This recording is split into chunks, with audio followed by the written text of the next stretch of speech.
Hello and welcome to Takehitsu Gaming. Today, I, Takehitsu, your one and only navigator of the world, shall play Total War Warhammer. So first things first, I am a very experienced Total War player, having played since my childhood days the very first Total War that they ever made, Shogun Total War. Today, I'm going to play Total War Warhammer 2, which has very quickly earned a place as one of my favorite games of all time. And there's two campaigns. The Eye of the Vortex is the standard one, and Mortal Empires is a combination of Total Warhammer 1 and Warhammer 2, and it encompasses the entire world, as well as all the races. So for me, this is what I play because I personally prefer the much larger games with much more epic elements of political entourage, etc., etc. I have not, even though I've got almost 800 hours of gameplay, I still have not even actually managed to play all the races. That being said, I've never finished a game with the High Elves. I kind of started one, never really got anywhere with it. I've played with most races. The only races I have not really played are the two human races, the Empire, which is based off the Holy War Empire, or Holy Roman Empire, Holy War, and the Bretonians, which is essentially, they kind of mirror like the French and the French Knights of, and basically that kind of concept, and the Dwarves. So today I'm going to play the Dwarves. The reason I never played the Dwarves was because everybody, when the game first came out, everybody played the Dwarves. They didn't really branch out and play a whole lot of other races.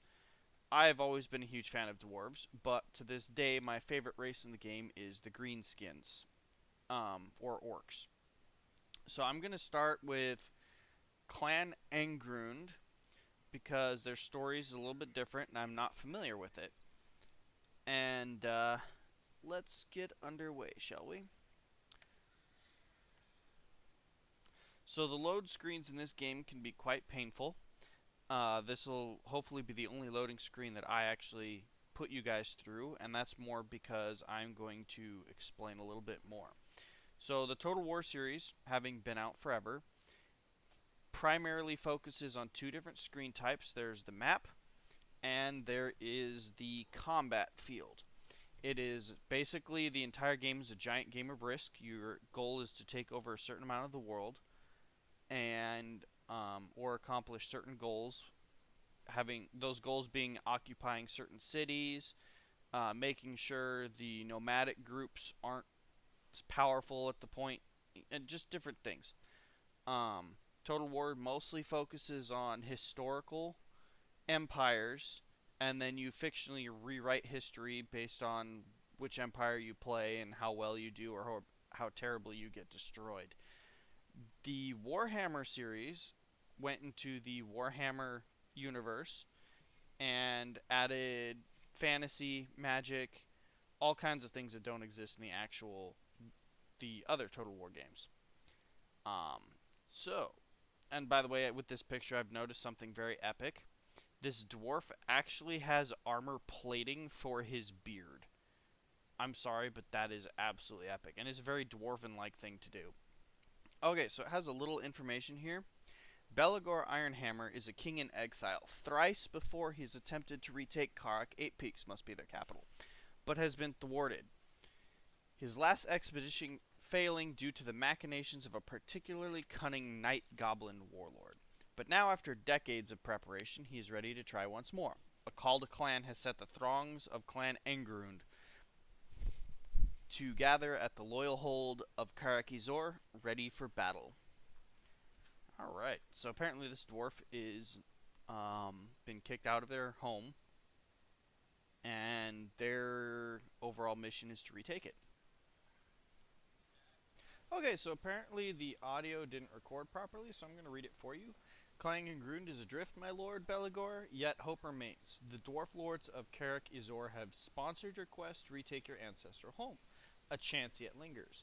The journey will be long and perilous. There is much ground between here and your throne, and enemies are everywhere. To the north, the treacherous and duplicitous Skarsnik, self-proclaimed warlord of Carrick. 8 peaks, moves to usurp your claim once again. I didn't scroll down, so I can't read the rest of it. Yet in the east, the Badlands teem with more greenskins, and even the border princes may wish to exploit your plight. You must not relent.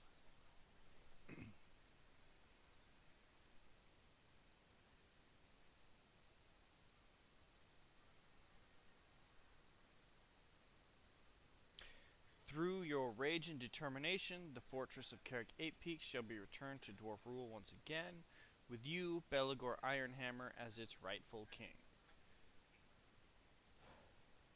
Alrighty.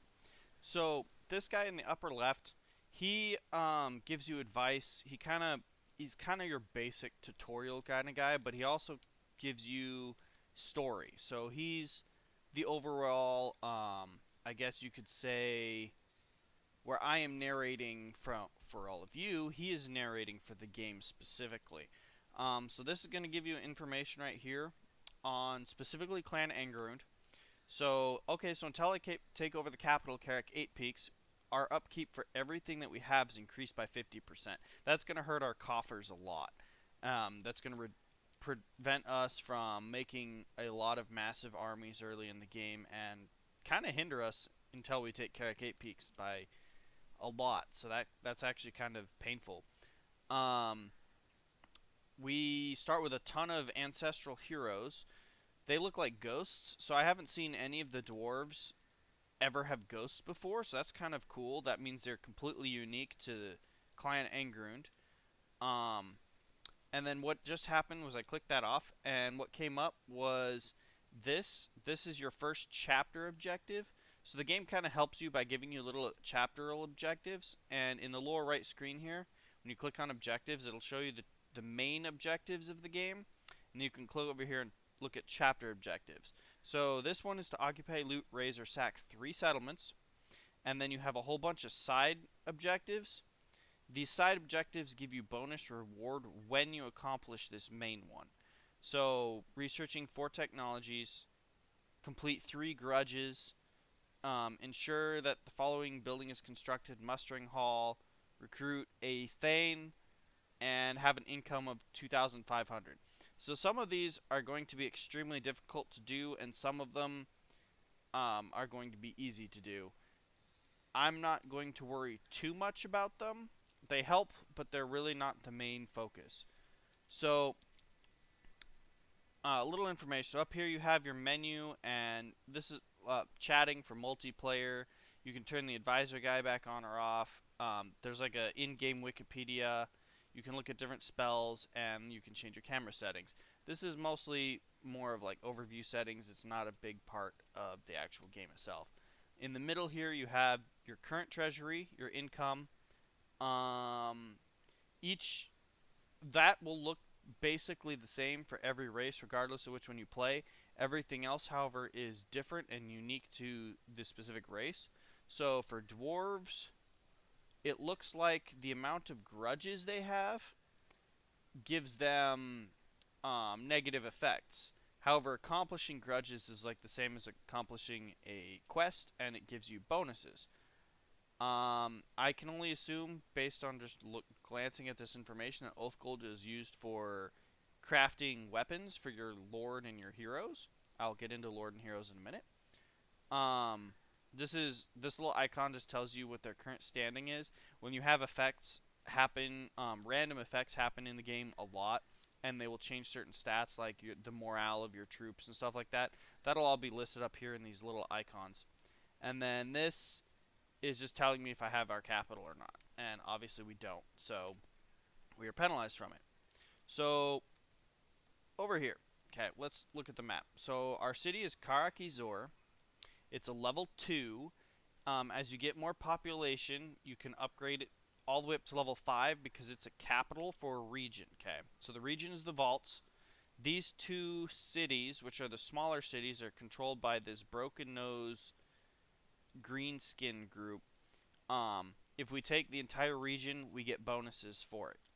Look at it the same as Risk. You take over a continent, you get bonuses for it.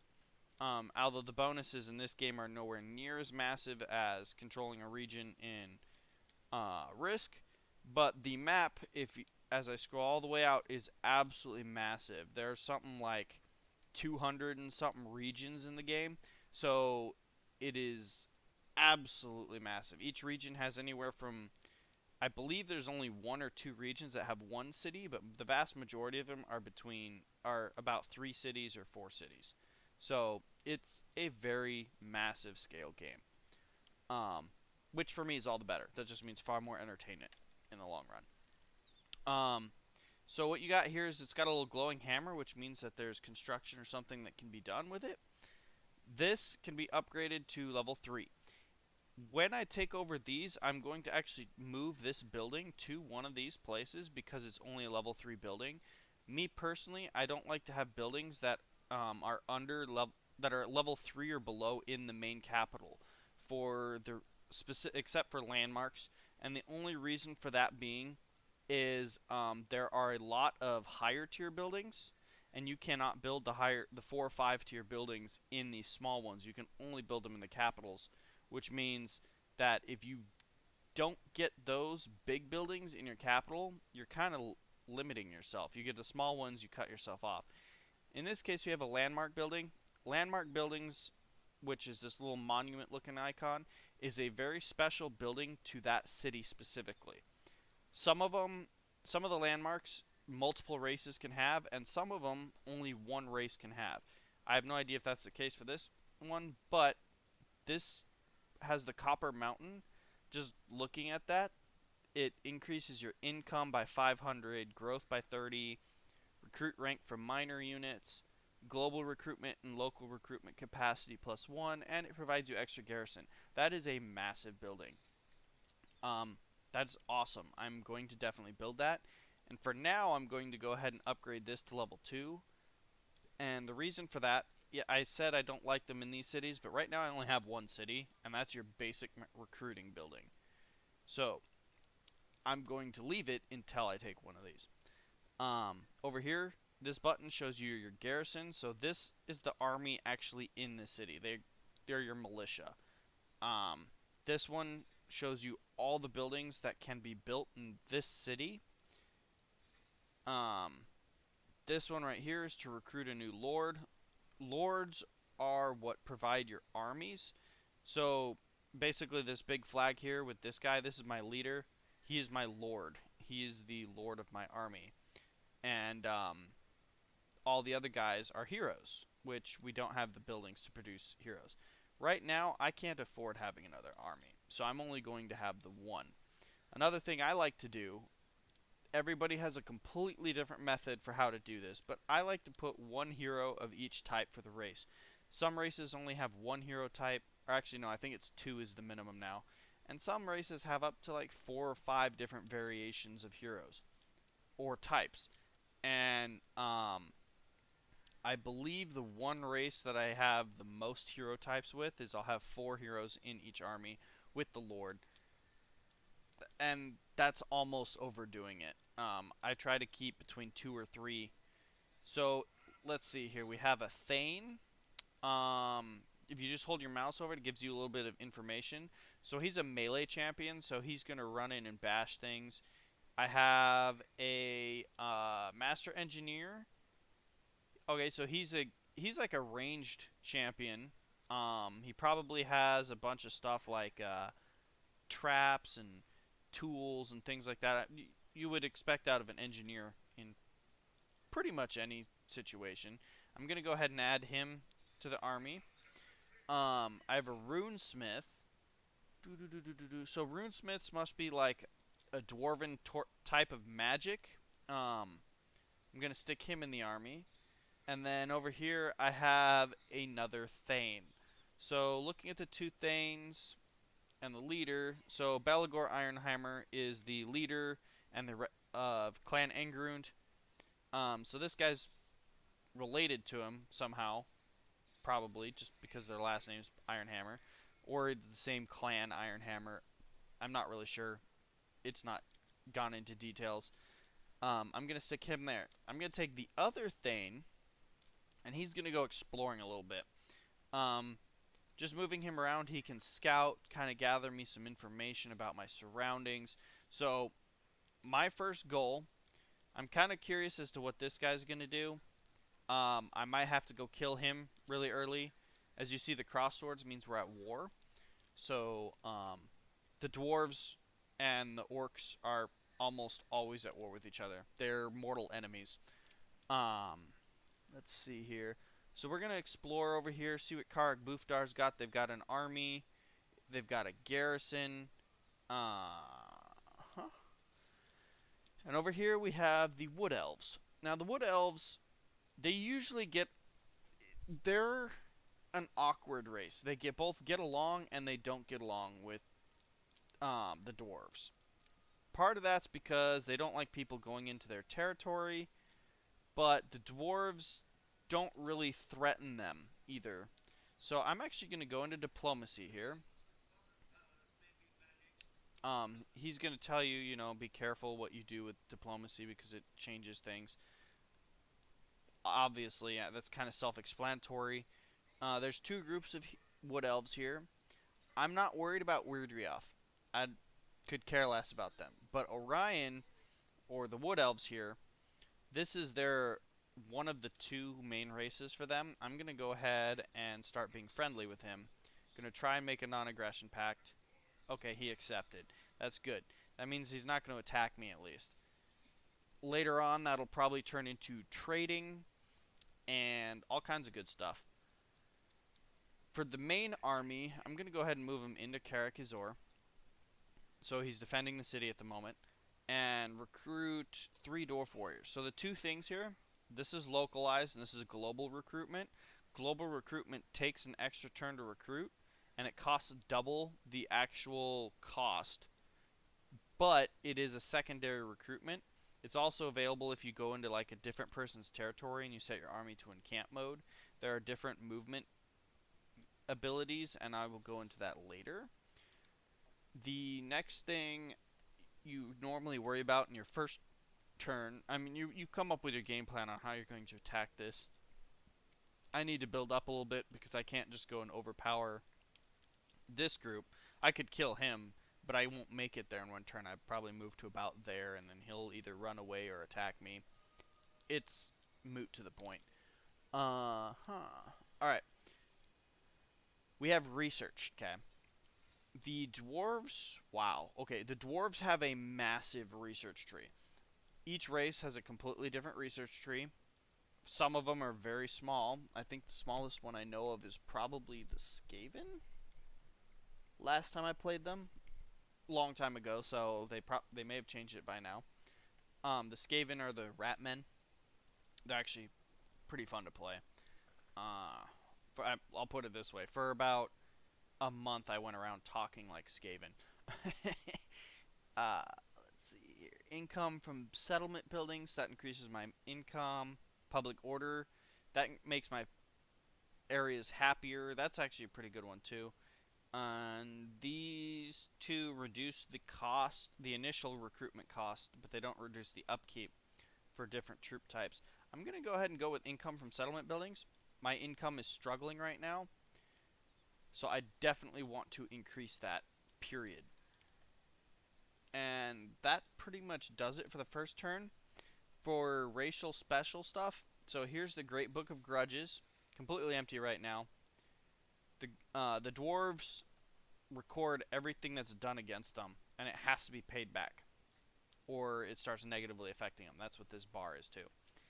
This looks like the point where I would go to build equipment for my heroes and stuff. So a little bit on heroes.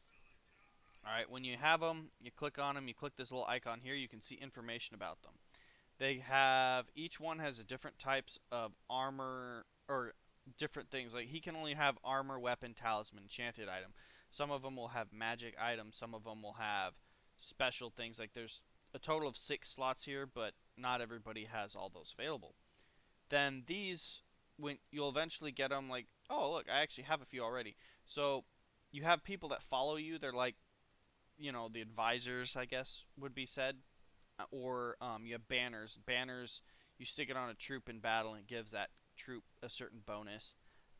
Uh,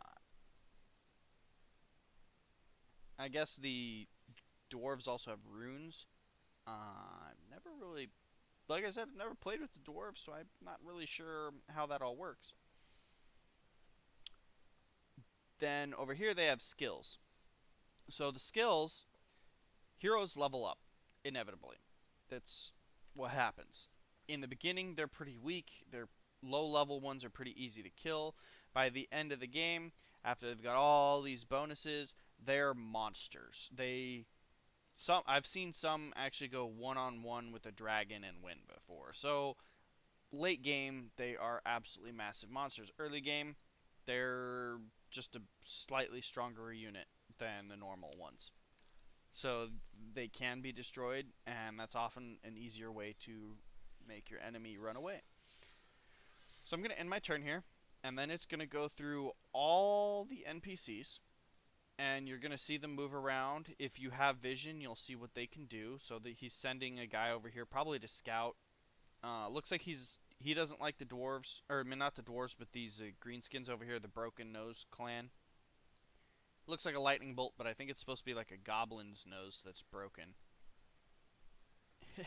But no one ever said that the orcs were very artistically. They're not very artistic, so.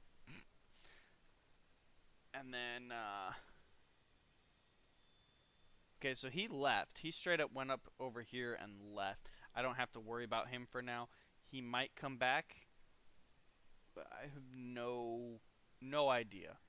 It's possible that this place just has a stronger economy, so he went up there to raid and build an army faster. Okay, so this right here is we got a grudge in the Book of Grudges now. It is to take over our capital, Karakate Peaks, which makes sense. It was taken from us. That's our first grudge. That's specific to this clan. I don't have money right now. This will give me an extra 500 income, so I'm going to recruit another 3 Dwarven Warriors. That's my plan for this turn. With the army anyways. There's parts of this game that can be kind of boring, but at the same time it all has benefits. If you see this city has a little wood icon next to it, that means when I take this city over, there will be the option to build a resource building, which will come in the same slot as this Copper Mountain, the special building. And once you build that building, your empire will start producing wood, which is one of the resources. Resources have a few uses.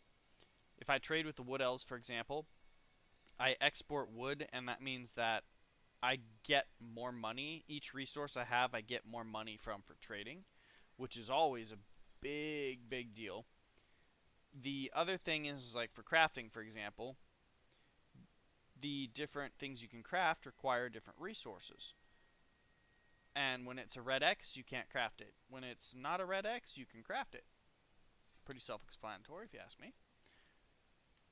So we're going to continue to explore. This is another human race over here, Tilia, one of the southern races. I don't think I'm going to have to worry about them too much. Humans don't usually, as far as I know, the humans don't usually war with the dwarves too much. They kind of like us. They like to trade with us a lot too. I'm going to end my turn again and see what happens now. The Wood Elf is turning back. Something's come up. But I can't see in there anymore because my scout guy walked further away. So there's fog of war in this game is a very real thing.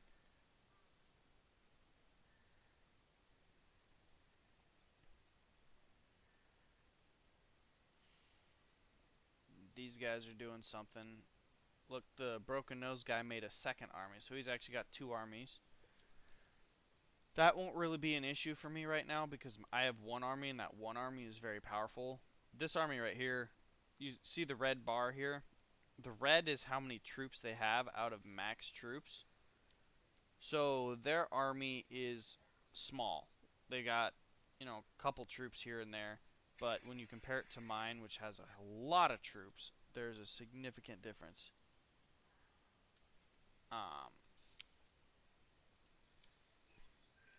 So we're going to move. Okay, on to the movement types. So most of them are grayed out because he's in the city right now.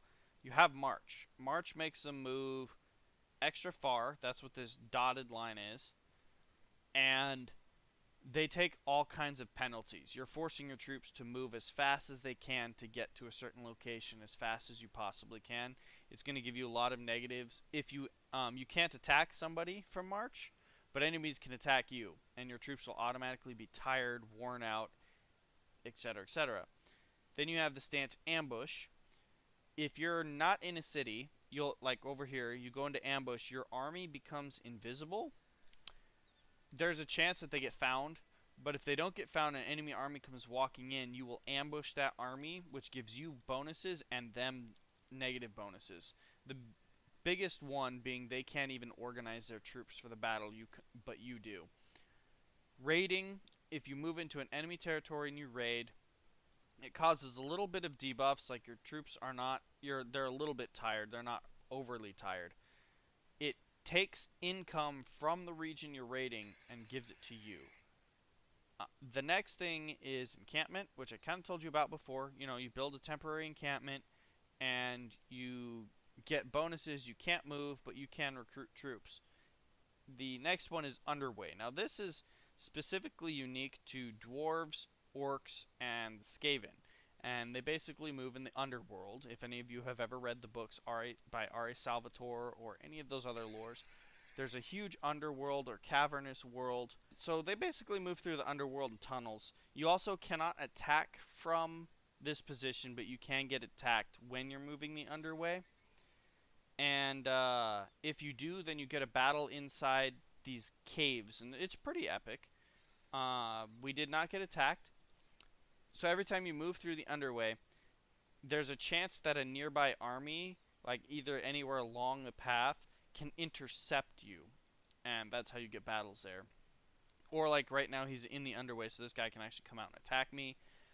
I don't think that's going to happen. I think they realize they can't beat me, so they probably won't do anything but try and hide.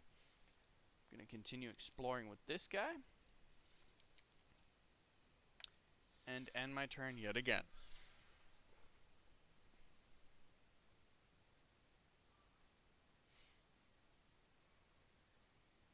One other thing to take note of is city types, defensive types. So this city right here, the scroll is perfectly flat, which means it doesn't actually have any defenses built into it.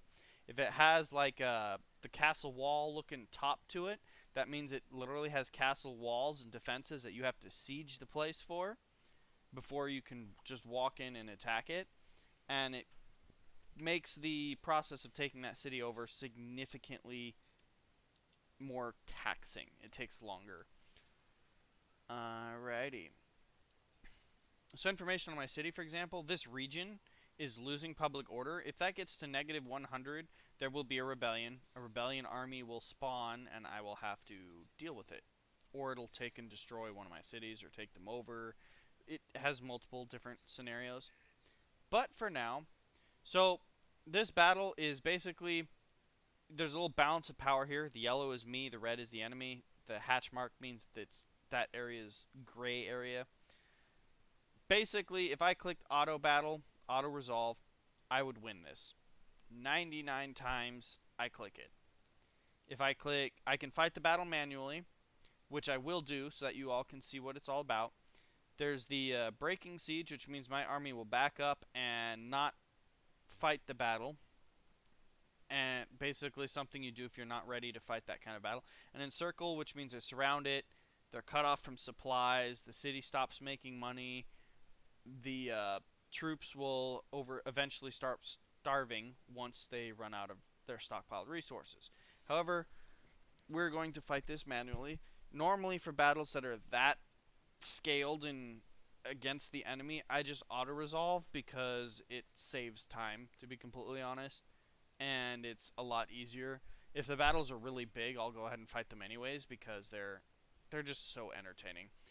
These battles right here, this is the bread and butter of Total War. The entire Total War series is based off of these battles, how amazing they are, how accurate they are, and we will figure, and I will show you exactly why. So all this is telling me is the first two armies on the field, and then they have reinforcements numbering 800 troops. Shows the two leaders. It is the Battle of Carrick Bufdar.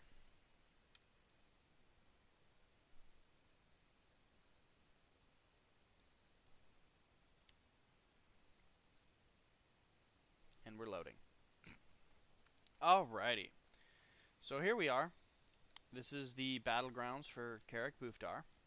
You can see the city there in the background. So, obviously the map itself is very detailed, very highly graphic. The army right here, this is my army. I can't see theirs at this point. So, all these little axes represent my basic dwarf warriors. The pickaxe is my miners, the crossbows, and the hammer troops. And then these are all my little leaders over here. So you can zoom all the way into your troops and look at each one of them. And you'll notice some of them have different axes. Some of them have... Well, it looks like they all have the same shields, so they're very uniform in their shields. Some of them have different armor, like helmets, different beard setups. They'll have even all the way down to different facial features. And that is the severe awesomeness and level of detail that Total War has gone into. And keep in mind, I'm running with an older computer, so my graphics are actually turned down. So I can't even see all the real details that are in this, because my computer straight up cannot handle it. So, the beginning information, okay? This yellow lines right here are where you can deploy your troops in most scenarios. There are certain troops that have the vanguard ability, which means they can post themselves as a vanguard. That's what the white line is. Anything outside of this white line, so pretty much from this area towards this way, can be positioned as vanguard. So before I click the start battle button, I have the ability to organize my troops. I'm actually going to move my two crossbow guys over here back into the back of the line. The miners are going to be back here as well. I'm going to take all of my warriors and I'm going to make them one group. Now to do that, you click them. If you shift click, it'll select anything in between. If you click control, it'll select individual units. But I'm selecting all my axe infantry and I'm pushing G, which makes them a group. So now I can just select the entire group just by pushing 1. I'm going to put them behind the archers. That looks about good. I'm going to take the hammers, set them back here. Take my missile specialist, and I'm actually going to stick him up here with the archers, because that's what his job is. So here you see what I'm doing for my setup. I have my archers. They're going to start pummeling the enemy first. My basic warriors, axe infantry, are ready, so that when the enemy starts getting close enough, they'll charge forward and prevent them from getting to these guys, which I'm going to click. For this specific battle, I'm going to disable the skirmish mode. What skirmish mode does is when enemies get a certain distance, they'll back up, so they'll avoid getting into melee combat. I won't need to worry about that in this battle, so I'm going to disable it. So you see the massive amount of orcs. The dwarves in the early game are 100% better than pretty much any orc out there. We're going to see how they move with their cavalry. They have an archer cavalry over here, which I will definitely need to take one of these rangers after. So I'm going to tell him actually to go after that. Most of the time, I am the kind of person I will not pause the game, but I'm going to, more because I'm going to show you how things work. So right clicking, my guys are marching at maximum speed. That's what the double barriers here is. If you push this button right here, toggle unit speed, it'll slow them down to march instead of charging, essentially. I'm not too concerned about that right now, but this is, this is the way the game works. I'm going to actually tell these axe infantry to attack the wolf riders. Now, if they run out there, the chances of them actually catching those wolf riders is essentially 0. They're way too fast. But when they're charging at them like this, that means that when these guys turn to try and charge at the main army, they're going to have to contend with these guys sooner or later. Even if they manage to get through, they'll get flanked. So that's how that's going to work. In this case, I'm going to actually tell my troops to go ahead and fan out and begin attacking their armies. And I normally do this in the game anyways, but I normally like to leave it running or at least slow down the speed a little bit, because it's more realistic to me, and I prefer realism to anything else. The downside of that is that in this, you have,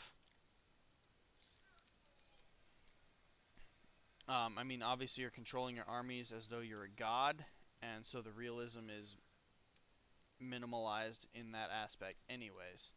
So what's going on here is, as I told you, I sent these guys out to deal with cavalry. The cavalry were trying to go around to flank my army, and they gave up and came in here anyways. If you look at the battlefield as unfolding, these guys were doing the same thing. They are trying to charge in, but they're going to have to deal with these dwarves. They're going to be caught by them. Over here, you have little white things are basically arrows. Bullets show up as little white trails as well. The goblins are shooting at us. We're shooting at them.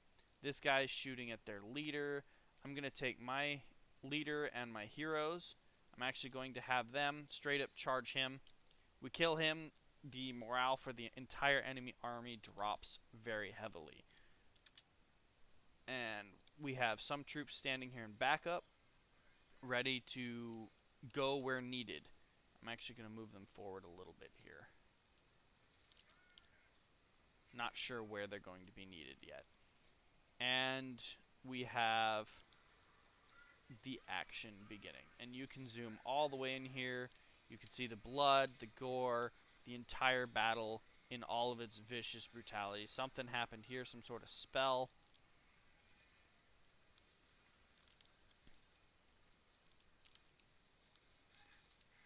And we let the battle unfold.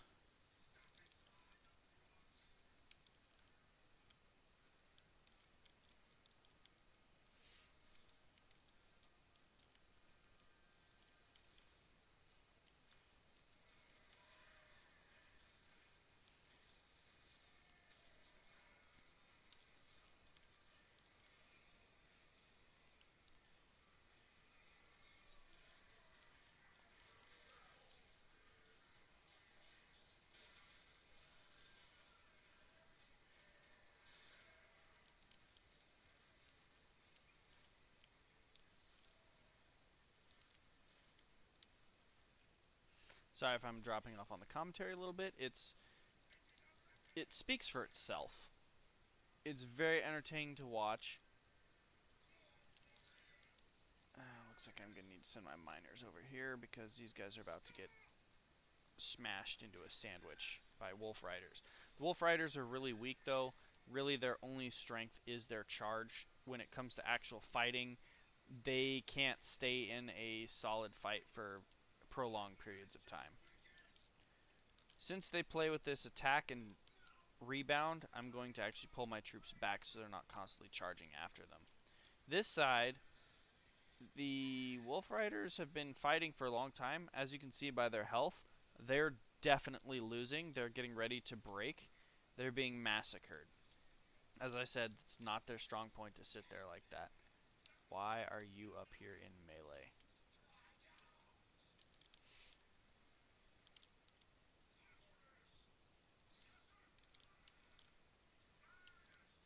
And why are you up here in melee as well?